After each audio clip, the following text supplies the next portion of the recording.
UN's Children's Agency says that several million children are at risk in parts of the Democratic Republic of Congo, which have been destabilized by armed groups. UNICEF said in a statement that the lives and futures of more than 3 million displaced children are at risk in the country, while the world is looking the other way.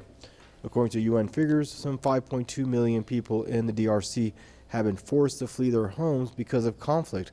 Statement said displaced families live in overcrowded settlements which lack safe water, health care, and other basic services. The DRC is grappling with numerous conflicts, especially in its remote east.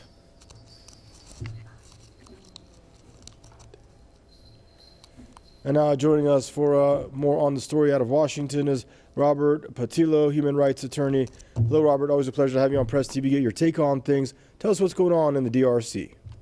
Thank you so much. And I think, as your report mentioned, over 5 million people have been displaced. Over 3 million children primarily have been displaced by violence throughout the region. What we've seen is reports of recruitment of child soldiers, people being enslaved, sexual assault against young women and girls. And this is one of the worst human rights abuses currently going on planet Earth. And the entire planet seems to be turning a blind eye to it. This is not anything new, however. We've seen since rapid decolonization in the 1960s, the nature of democratic systems within recently decolonized regions has been unstable, because you still have the hands of Europe and the U.S. and China interfering on local economic and foreign affairs, which has destabilized the region, destabilized these nations, and caused this infighting. So I think what the Western powers have to do, and as well China, since they have such a large imprint on the continent, is work together collaboratively with the leadership on the ground to bring an end to these. But we have to bring international attention to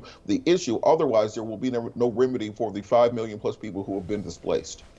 Okay, so you get the West to get their hands out of the cookie jar there, but then how do you establish a government that represents all these armed groups, where they lay down their weapons, they feel like there is a parliament, their voices are basically represented, and they don't need to take up arms against one another, and there's some harmony in the country? What's it going to take to get there?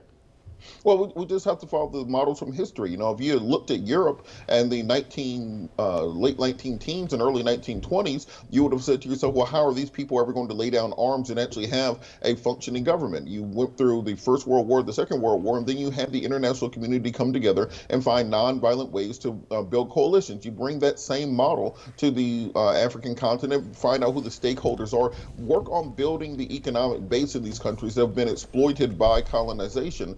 And also, the European nations and the Western nations are going to have to repay these nations both for colonial debt that they have collected over the years, and also the raiding of resources in many of these areas. You know, when is Belgium going to take responsibility for what goes on in the Congo? When are the descendants of King Leopold going to take responsibility for the resources they took from the area? Because often these political strife are the result of a lack of resources, many of which have been raided by European and Western nations. So I think if you come together and have an honest dialogue about the past, the present, and the future, that's how you get to a place of peace and then into the violence. And we've seen this model work all across the developed world. Always a pleasure. Thank you for joining us, Robert. They're out of Washington, D.C., Mr. Robert Patillo, human rights attorney.